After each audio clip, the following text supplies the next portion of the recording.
Okay, we're talking about this book, Theory of Knowledge Implicit in Goethe's World Conception. It's the first book that Steiner wrote. Okay? And some of you may have heard this. It's an interesting thing that Steiner said.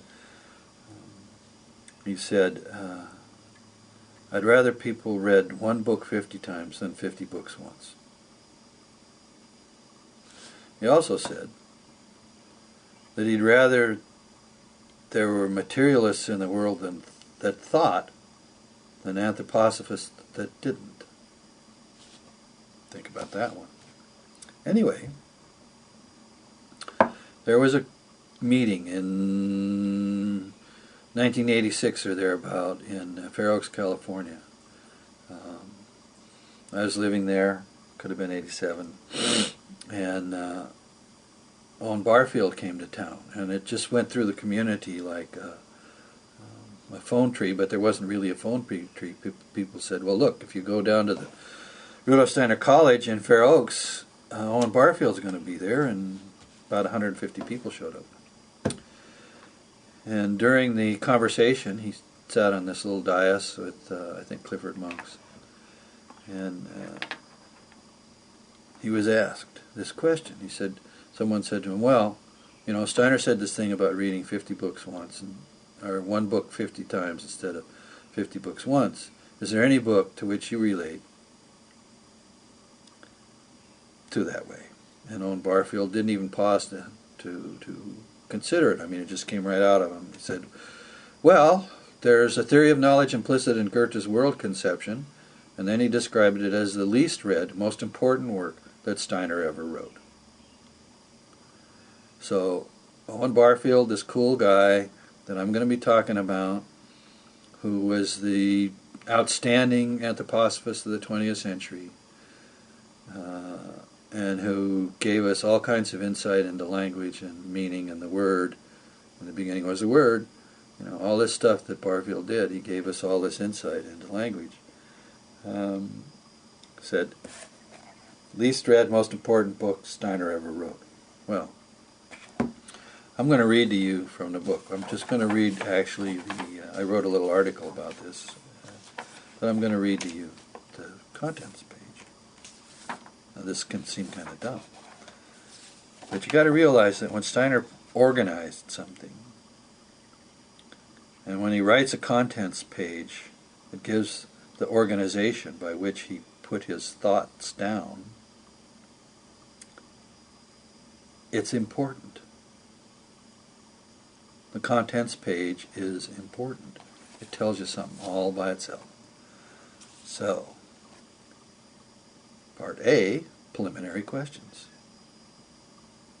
Chapter 1, the point of departure. Where to begin. 2, Goethe's science considered according to the method of Schiller. He's taking one leading German thinker, and he's using his ideas to evaluate what Goethe did in the beginning.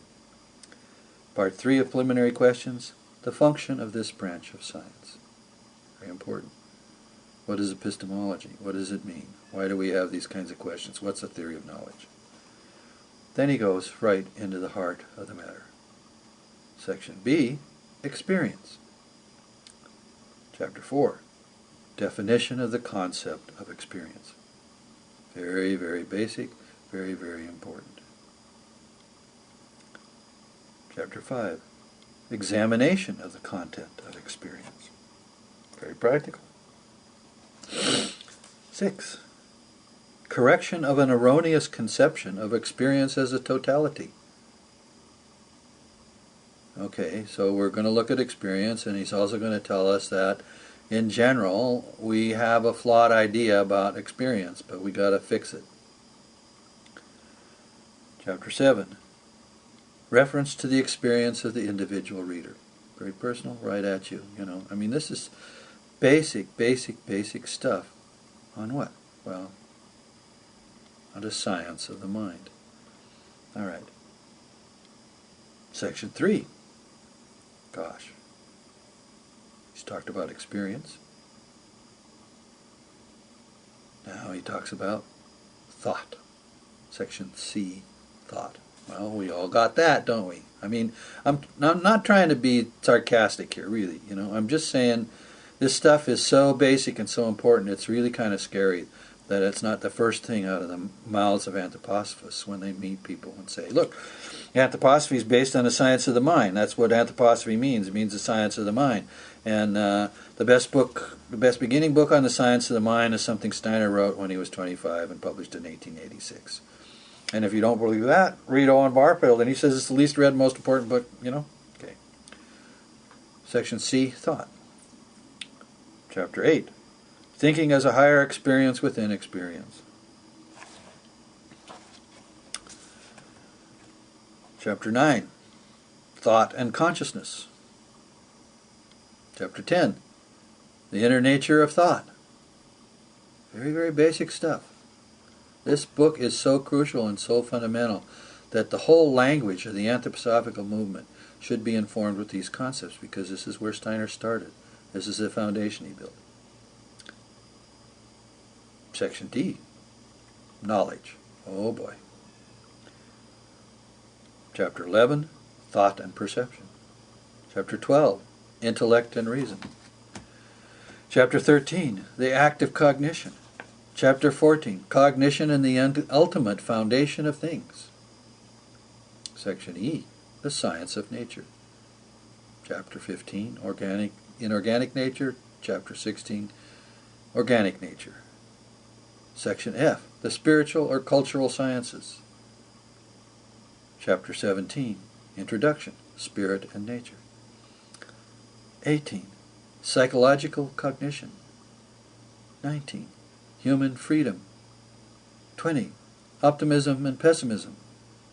Section G, conclusion. Chapter 21, scientific knowledge and artistic creation. So fundamental, so straightforward, so amazing. There's stuff in here that the society and movement could talk about for years. And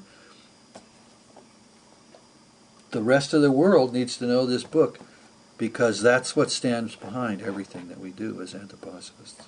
More later.